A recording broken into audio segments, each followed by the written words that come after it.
여러분들은 은혜를 사랑하시기 때문에 이 자리에 온 줄 압니다. 그 은혜는 무슨 어떤 이 은혜 박은혜가 아니라 바로 하나님의 은혜일 것입니다. 그 하나님의 은혜를 사모하는 마음을 여러분들에게 스스로 점수를 매긴다면 몇 점이나 주시겠어요?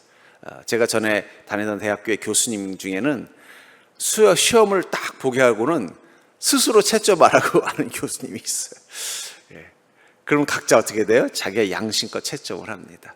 근데 대부분 보면은 자기 양심껏 채점을 해요. 그런 것처럼 여러분들이 하나님의 은혜를 사모하는 마음을 점수로 매긴다면 몇 점을 매길까요? 누군가에게 사랑을 고백받고 결혼을 할 때 가장 중요한 기준이 뭘까요? 그것은 나를 더 사모하는 사람이 누구냐인 것입니다. 내게 이 두 명의 남자가 나에게 사랑한다고 고백했는데 이 오른쪽에 있는 남자가 더 나를 사랑하는 것처럼 느껴지면 누구를 선택하겠어요? 당연히 그 오른쪽의 남자를 선택하는 것입니다. 그러면서 누가 더 풍성한 권능을 경험하느냐? 그것은 바로 우리가 은혜를 사모하는 마음에 비례한다는 것입니다. 우리가 은혜를 사모하는 만큼 하나님은 더 풍성한 권능으로 역사하십니다. 오늘 본문의 내용은 이런 것이죠. 한 회당에서 주님께서 복음을 전하실 때 이 손 마른 사람, 아마 이 손을 움직일 수 없는 마비가 된 사람인 것 같아요. 그 사람을 이 사람들이 데리고 왔습니다. 이 데리고 온 목적은 뭐냐면 그날이 안식일이기 때문에 안식일에는 노동을 할 수 없게 되어져 있었습니다. 그 안식일에 예수님이 이 손마른 자의 병을 고치는 것은 마치 의사가 의술로 병자를 고치는 행위에 해당되고 그것은 그 당시 안식일의 법으로는 안식일을 범한 행위가 하는 것입니다. 근데 그 사람들은 예수를 고발하기 위해서 이 손마른 사람 누가 동행했지만 이 손마른 사람은 어떤 마음으로 왔을까요? 오늘 예수님이 내 팔을 낫게 하나 안 낫게 하나 보자. 안식일을 낫게 하면 내가 예수님을 고발해야지. 이런 마음 가진 사람이겠어요? 안식일이어도 예수님이 내 손을 고쳐주셨으면 좋겠다라는 그 은혜에 대한 갈급함을 가지고 서지 않았겠냐는 거예요.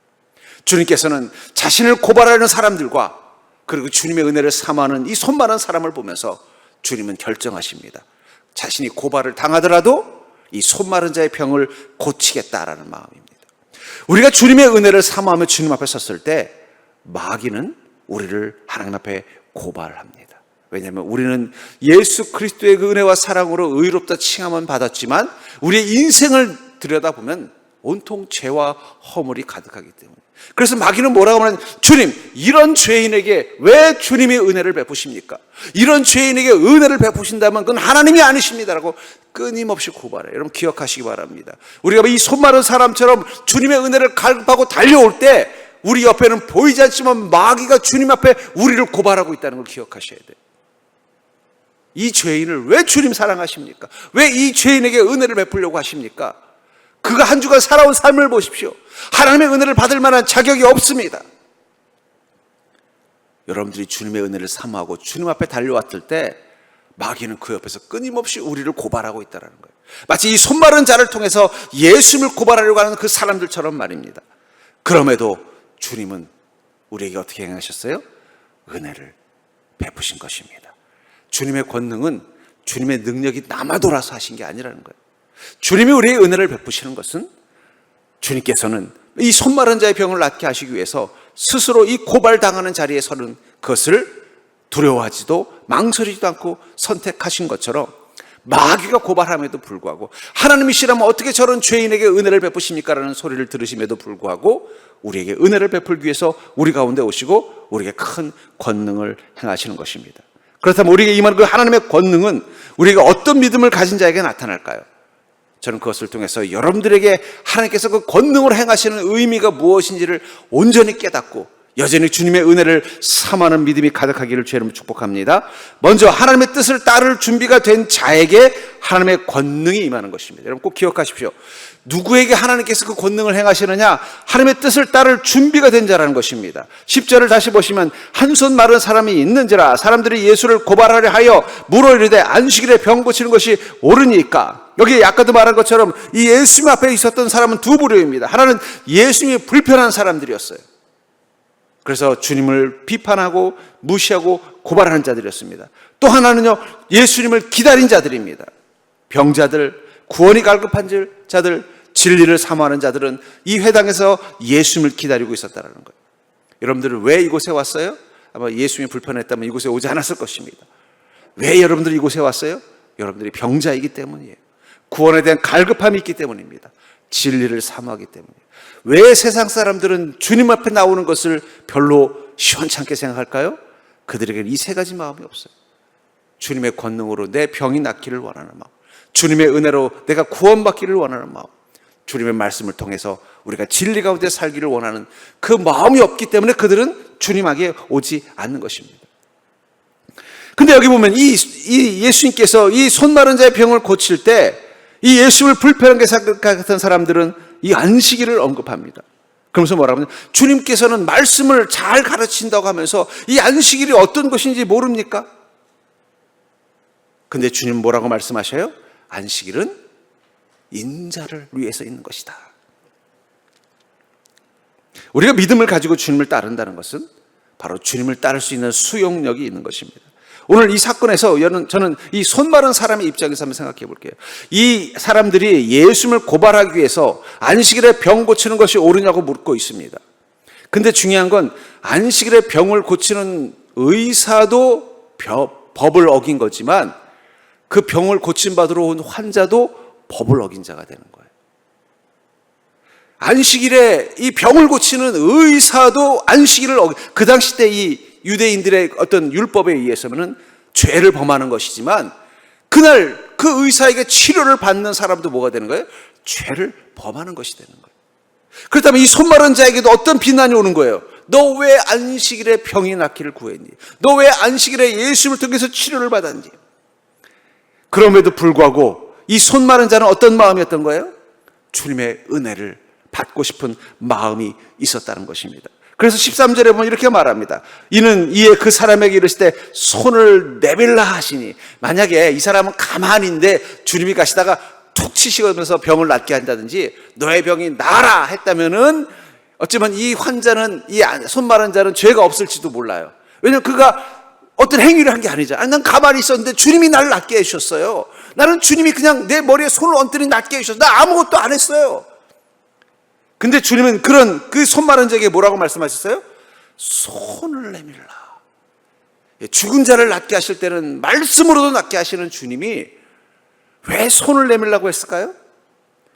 그 순간 이 손 마른 자도 뭐가 되는 거예요? 안식일을 범하는 자가 되는 거예요. 주님과 한편에 서는 자가 되는 것입니다. 주님과 함께 비난과 비판을 받아들이는 자리에 서는 것입니다. 그러나 이 손 마른 자는 어떻게 했다고 말하고 있어요? 그가 내밀매. 그는 비록 다른 사람의 비난을 받더라도 주님의 은혜를 사모하고 있었으며 주님의 뜻을 따를 준비가 되어 있었던 것입니다.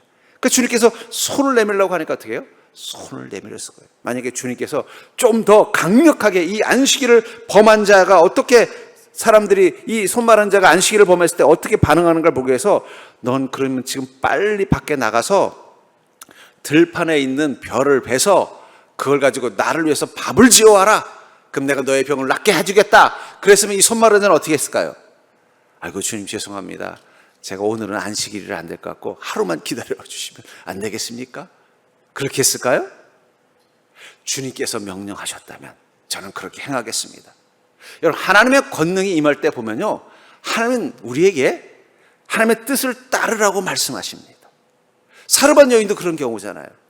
제가 하나님이라면 그냥 가서 아이고 너 고생 많다, 내가 얘기 들었다, 너 이 아이하고 이 가뭄 건드느라고 얼마나 힘들었니, 이 엘리야를 통해서 하나님 이렇게 말씀하니까 너 걱정하지 말고 하룻밤 푹 자. 내일 아침에 보면 쌀도 꽉 채워져 있는 걸 볼 거야. 너 밥 맛있게 먹고 하룻밤 푹 자. 이렇게 했을 것 같아요. 근데 어떻게 했어요? 나를 위해서 밥을 짓게 하라. 먼저 뜻을 따르도록 명령부터 하신다는 거예요. 하나님은 아브라함의 아들 이삭을 아브라함의 후계자로 축복할 준비가 되어져 있었어요. 왜냐하면 아브라함의 마음속에도 갈등이 있었던 것 같아요. 이스마엘을 자신의 후계자로 세워야 될지 이삭을 후계자로 세워야 될지. 그래서 지금도 이슬람 사람들은요, 자신들이 아브라함의 적통이라고 말합니다. 이스마엘의 후손이라고. 그리고 코란에는 거꾸로 돼 있어요.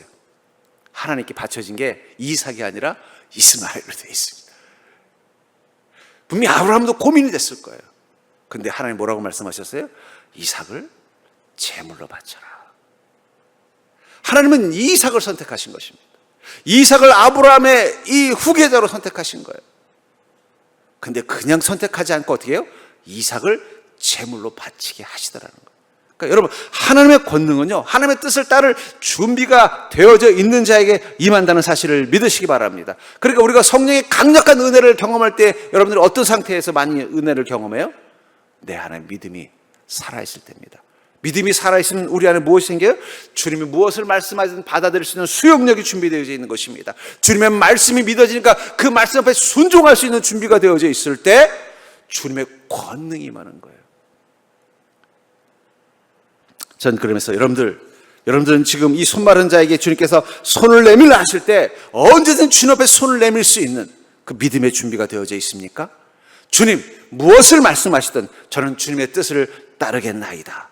이 고백이 살아있다면 그 고백 가운데 주님은 손을 붙잡으실 것입니다. 그가 내밀매 다른 손과 같이 회복되어 성하였더라. 하나님께서 그 마른 손을 정상적인 손으로 바꾸어 주셨다라고 말하고 있는 것입니다. 어쩌면 지금 하나님은 여러분들에게 그 오른손을 손을 내밀라고 하시는 것처럼 주님의 뜻에 순종하라고 명령하실지도 몰라요. 아니, 주님, 저에겐 지금 은혜를 주십시오. 내가 이 인생의 이 어려움을 해결할 수 있는 권능을 허락해 주십시오. 근데 주님은 거기에서는 이런 방구도 하지 않고 너는 그 손을 내밀라고 말씀하실 때가 있다는 거예요. 그때 여러분들이 주님의 뜻 앞에 순종할 수 있는 준비가 되어져 있는 자가 되기를 주의 이름으로 축복합니다. 주님이 순종을 요구하실 때는, 뜻 앞에 순종하기를 요구하실 때는 하나님께서 그냥 요구하지 않으신다는 거예요. 권능을 주시려고 권능을 줄 명분을 만들어 주는 거예요. 분명히 이 마귀도 이 사람들 틈에 끼어서요, 예수님께 그랬을 거예요. 아, 예수님, 지금 안식일은 당신이 안식일 만드셨잖아요. 근데 지금 안식일을 범하는 행위를 하면 되겠습니까? 아니, 하나님께서 안식일을 거룩히 여기라고 해놓고는 예수님께서 이 손 마른 자의 그 손을 하시면 되겠습니까? 그런 비난의 소리를 듣고도 주님은 뭐라고 말한 거예요? 손 마른 자요, 그 손을 내밀라. 저는 여러분들이 오늘 하나님의 뜻을 따라 온전히 그 음성 앞에 손을 내밀 수 있는 믿음이 준비된 자가 될 수 있기를 주의 이름으로 축원합니다. 두 번째로, 하나님의 권능은 어떤 믿음을 가진 자에게 나타나느냐? 그것은 권능 속에 담긴 하나님의 특별한 마음을 아는 자에게 권능을 더 허락하신다는 거예요. 권능 속에 담긴 하나님의 특별한 마음을 아는 자, 이해한 자에게 그 권능을 더 허락하신다고 말하고 있습니다. 12절에 보니까 사람의 양보다 얼마나 더 귀하냐, 그러므로 안식일에 선을 행하는 것이 옳으니라 하시고. 여러분, 사람이 귀합니까? 양이 귀합니까? 자, 양이 더 귀하다고 하시는 분, 사람이 더 귀하다고 하시는 분, 아닌 분은 뭐예요?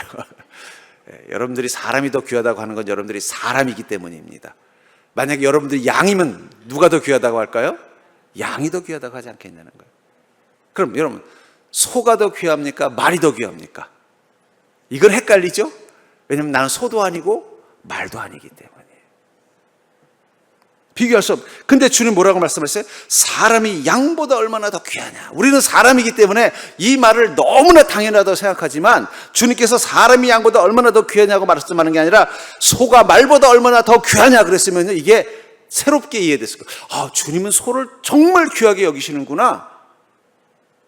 근데 우리는 사람이기 때문에 우리가 더 귀하다고 하는 걸 너무 당연하게 보지만 여러분, 하나님의 시선에서 봅시다.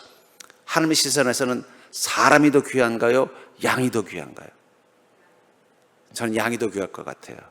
사람은 하나님이 만드신 이 우주를 망가뜨릴 줄만 알지 제대로 돌볼 능력이 없잖아요.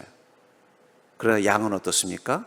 양은 자신의 털을 가지고 추운 이들을 덮어주기도 하고, 자기의 몸을 가지고 어떻게 해요? 고기를 만들어서 배불려 주기도 하고. 여러분, 모든 우주의 만물은요, 누군가에게 먹히고 먹은 그가 자랄 수 있도록 도와주는 존재예요. 그러니까 어떻게 돼요? 풀은 소에게 먹히고 소는 사자에게 먹히고 사자는 죽어서 어떻게 돼요? 땅에 거름이 되는 거예요. 근데 인간만 그렇게 안 하려고 어떻게 해요? 안 죽을 때도 다 화장해가지고 흔적을 이 세상에 흙으로 돌아가지 못하게 하려고 막 애를 써요. 막 박제를 하고 방부제를 넣고 그것 가지고도 안 돼서 어떻게 해요? 영원히 안 죽으려고 발버둥치니. 여러분, 하나님 입장이면 양이 더 귀할까요? 사람이 더 귀할까요? 제가 보기엔 하나님 입장에서는 사람보다 양이 더 귀할 것 같아요. 그런데 주님은 뭐라고 말씀하세요? 사람이 양보다 얼마나 더 중요하냐. 저는 그것을 통해서 하나님이 객관성을 잃어버린 시간이에요. 여러분, 사랑은 객관성을 잃어버리게 만드는 거예요. 그래서 요한복음 3장 16절에서는 뭐라고 말씀하고 있어요? 하나님이 이 세상을 이처럼 사랑해서, 이 세상이라는 건 인간을 말하는 것입니다. 인간을 너무 사랑하신다. 우리에게 왜 하나님께서 권능을 허락하시느냐? 그것은 객관적으로 이해될 수 있는 게 아닙니다. 하나님의 사랑이 그것을 경험하게 하는 거예요. 그런 의미에서 여러분들, 하나님의 권능은 우리를 절망과 아픔과 고통에서 그냥 회복시켜 주는 것이 아니라 하나님의 그 특별한 사랑을 경험하는 시간이라는 사실을 기억하시기 바랍니다. 그러니까 왜 우리는 주님의 권능을 사모해야 되느냐? 그 권능 속에는 하나님께서 우리를 향한 어떤 마음이 있는 거예요? 사람의 양보다 얼마나 귀하냐. 내가 이처럼 너를 사랑한다는 거예요. 여러분, 하나님은 여러분들을 더 사랑할까요? 아니면 옆에 있는 김집사를 더 사랑할까요?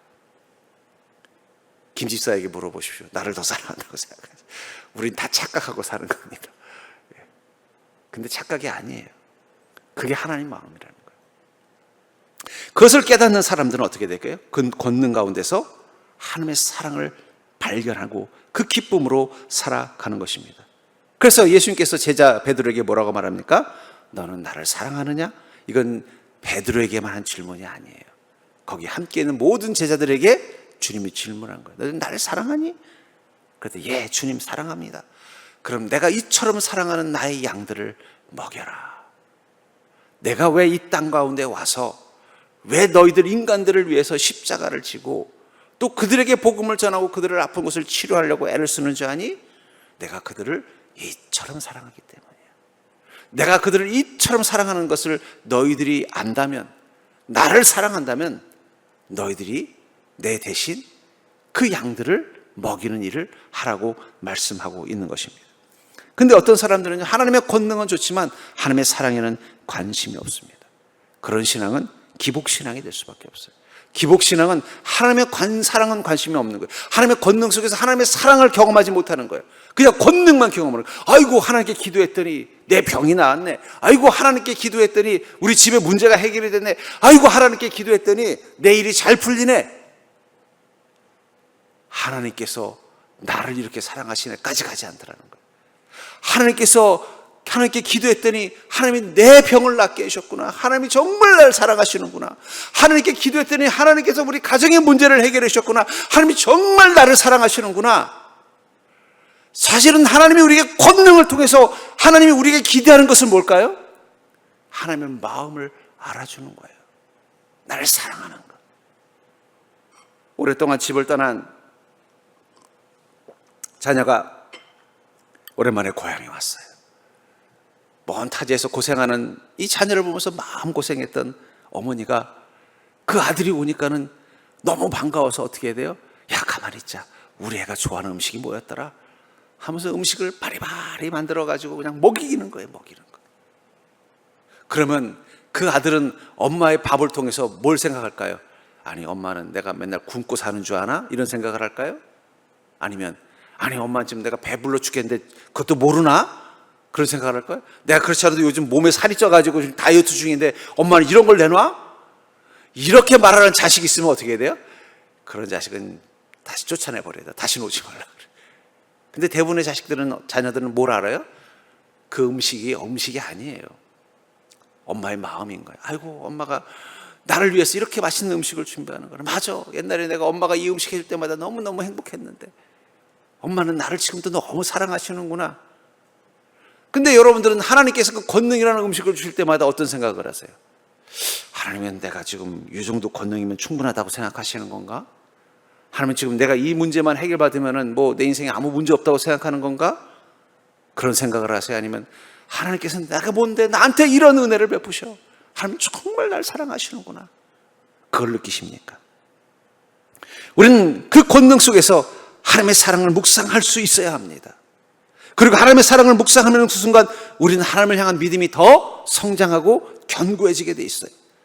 그리고 우리의 믿음이 더 성장하고 견고해지는 순간 우리 안에는 은혜의 선순환이 이루어집니다.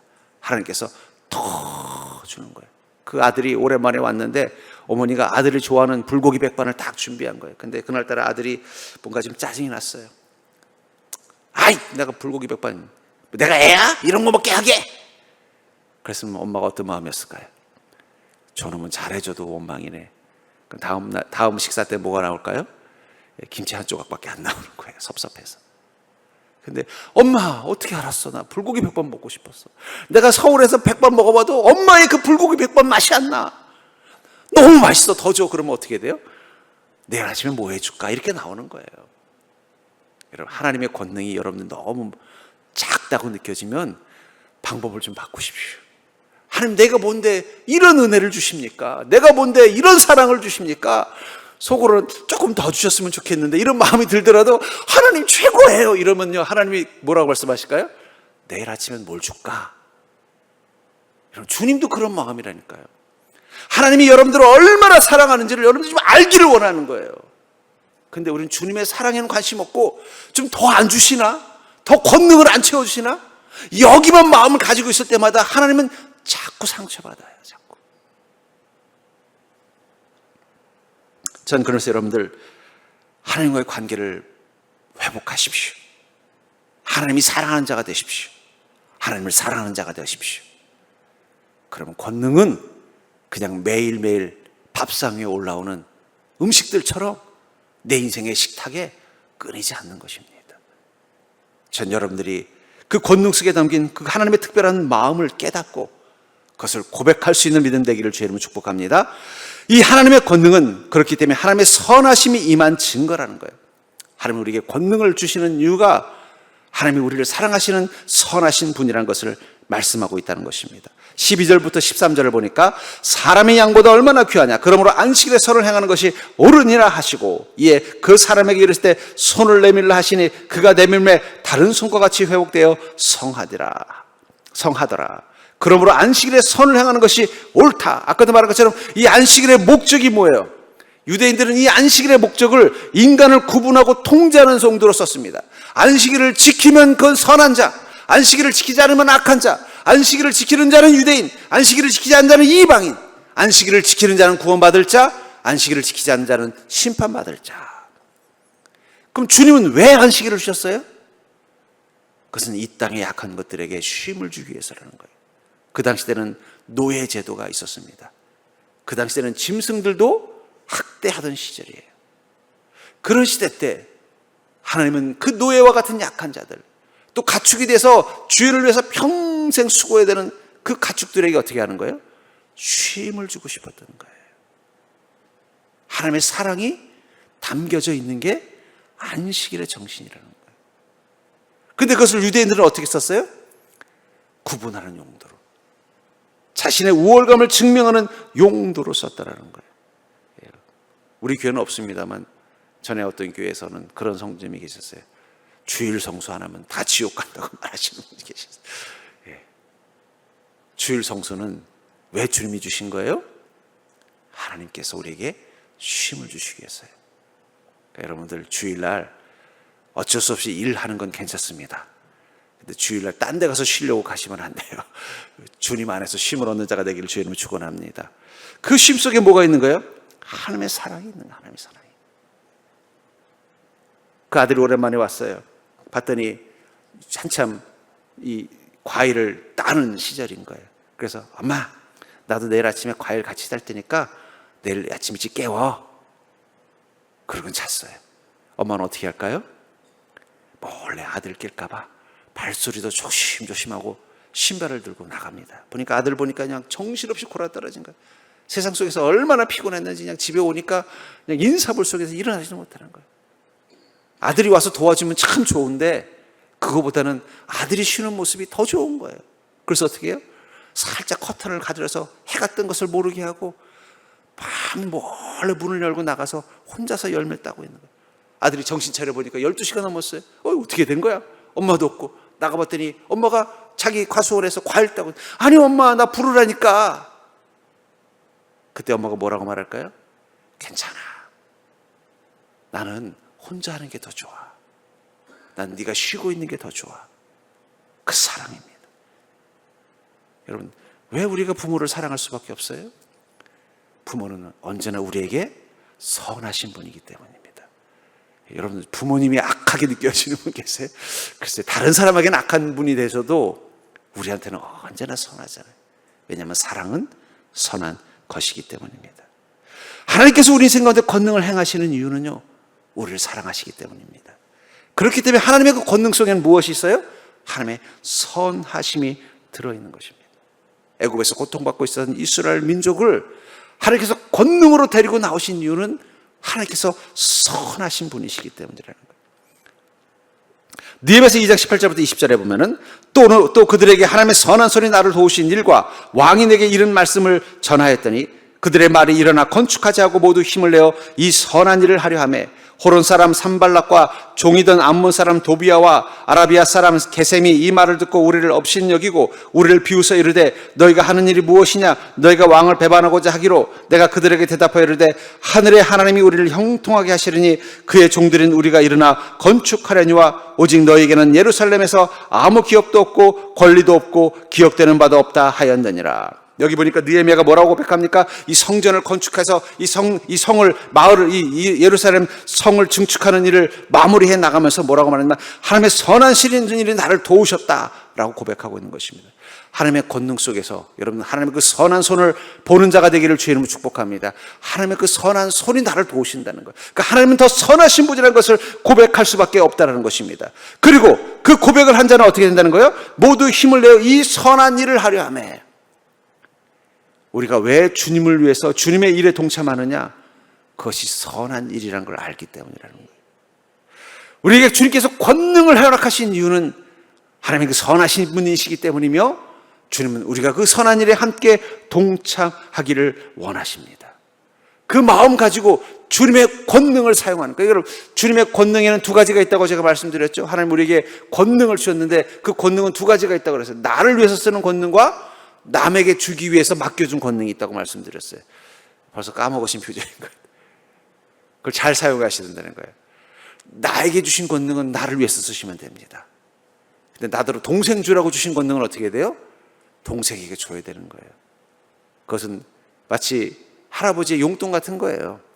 오랜만에 온 손자를 보고서 할아버지가 야, 동생은 오늘 바쁜 일이 있어서 안 왔어요. 그래? 그럼 할아버지가 돈을 탁 주면서 야, 여기 10만 원인데 5만 원은 너 맛있는 거 사 먹고 5만 원은 오늘 아는 동생 줘. 그럼 그 형은 그 10만 원을 가지고 집에 가서 어떻게 해야 돼요? 두 개 다 쓰면은 나쁜 형이 되는 거고 하나 주면 어떻게 된 거예요? 그건 착한 형이 되는 거예요. 하나님 우리에게 권능을 주실 때는요, 우리를 위한 몫이 있고 나누는 몫이 있습니다. 저는 늘 그 생각을 해요. 사르반 여인의 쌀뜨개에 든 쌀은 그 가뭄이 끝날 때까지 떨어지지 않았는데 그 쌀뜨개에 있는 쌀은 누가 다 먹었을까?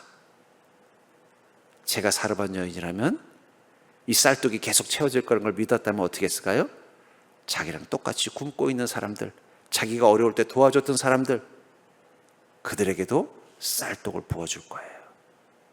하나님은 그걸 기대하신 것입니다. 하나님은 단순히 이 사르반 여인만을 사랑하셔서 권능을 주신 게 아니에요. 이 사르반 여인을 통해서 하나님의 사랑이 그 하나님이 사랑하는 사람들에게 나아가기를 원했던 것입니다. 그러니까 여러분들 속에 하나님의 권능이 임한다면 그것은 하나님의 선한 손이 임하는 것이며 하나님은 동시에 우리가 선한 손이 되기를 원하는 거예요. 주님과 함께 선한 일을 할 수 없었던 이 마른 손을 정상적인 손으로 펴게 하셔서 그 손으로 하나님의 권능을 나누는 자가 되게 하기를 원하신다는 거예요. 하늘의 하나님이 우리를 형통하게 하시리니. 오늘도 우리 인생은 하나님께서 그 선한 손으로 우리를 치료하고 회복하는 시간입니다. 그리고 우리 인생 가운데 함께하는 사람들에게도 그 하나님의 권능이 임해서 그들의 삶이 변화되도록 우리가 하나님의 손이 되기를 원하고 계신다는 거예요. 그러니까 여러분들이 주님께 받은 권능을 다른 사람들과 나눌 수 있는 자가 되길 주의 이름으로 축복합니다. 그 권능 속에서 발견한 하나님의 그 선한 손을 만큼 여러분들의 손이 하나님의 선한 손이 되어 다른 사람들을 향하여 나눠지는 손이 될 수 있기를 주의 이름으로 축복합니다. 하나님의 권능 가운데서 경험한 그 주님의 사랑을 여러분들만 품지 마시고 그 사랑을 사람들과 나눌 수 있는 인생이 될 수 있기를 주의 이름으로 간절히 축원합니다. 그렇기 때문에 우리가 권능을 사모해야 되는 이유가 거기에 있는 것입니다. 왜냐하면 사람들은, 세상은 하나님의 사랑에 목말라 있습니다. 옛날에는 예수님을 만나야 손 마른 자의 병이 나았어요. 옛날에는 예수님을 만나야 혈우병이 나았어요. 옛날에는 예수님을 만나야 중풍병자가 일어날 수 있었어요. 그러나 요즘은 예수님 만나지 않아도 낫는 경우가 있는 것 같아요. 그러나 정말 세상이 원하는 건 바로 하나님의 사랑입니다. 그 권능 속에 담겨져 있는 하나님의 사랑. 우리는 주님의 그 권능을 만났기 때문에 이 자리에 있는 게 아니에요. 그 권능 속에서 무엇을 보았기 때문이에요? 나를 사랑하시는 하나님의 사랑. 그 선한 손을 보았기 때문에 우리 안에 확신이 있는 거예요. 내가 어디를 가든 무엇을 하든 나를 사랑하시는 하나님은 반드시 그 선한 손으로 나를 붙잡으실 것이고 나를 인도하실 것이고 내 인생 가운데 함께 하실 것이라는 것 말입니다. 전 그런 의미에서 여러분들 더욱더 주님의 권능을 사모하는 자가 되기를 주의 이름으로 축복합니다. 아니, 다른 말로 표현하면 더욱 주님의 사랑을 사모하는 인생이 될 수 있기를 주의 이름으로 축원합니다. 그리고 주님의 사랑을 갈급해하는 세상 가운데 여러분들이 주님의 손이 되어서 그들에게 주님의 사랑을 나눌 수 있는 인생이 될 수 있기를 주의 이름으로 간절히 축원합니다.